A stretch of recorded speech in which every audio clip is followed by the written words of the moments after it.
Well, today, California regulators released their findings on how the state could lower the cost of your electricity bill. Governor Newsom's administration blocked those findings from being released to the public for weeks now.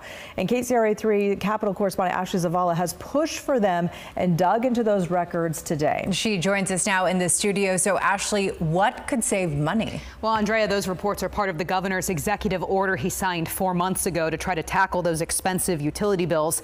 The state agencies responsible for looking into this, the California Public Utilities Commission and the California Energy Commission, they both acknowledged a bulk of what you see on your bill has to do with the state's environmental goals and wildfire prevention programs.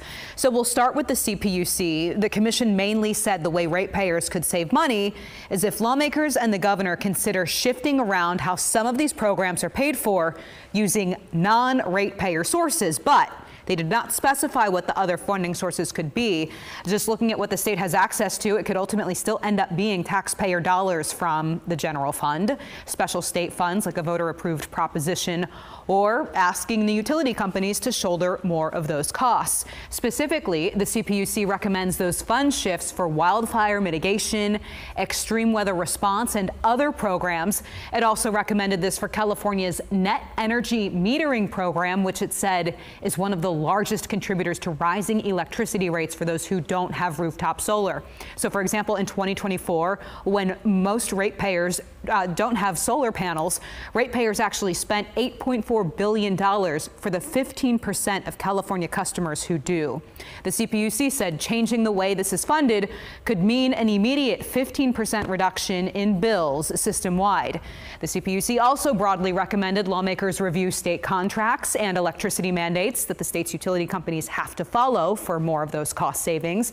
It also recommended redistributing California's climate credit to those who are most impacted by rising electricity costs.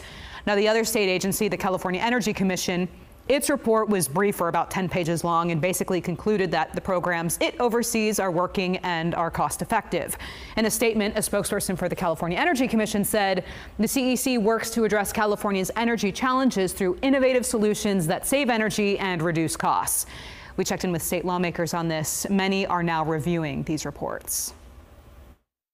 I haven't read it all yet. I'm just digging into it, but a lot of it is stuff we've already known, that there's a lot of public programs that we're supporting with rates that nobody's actually even reviewed to see if they're cost effective or not. Right? There's so much that we're subsidizing in our rates that we need to go back and review this, and so that's part of the reason why I introduced my legislation, which would direct the PUC to cut rates by 30%.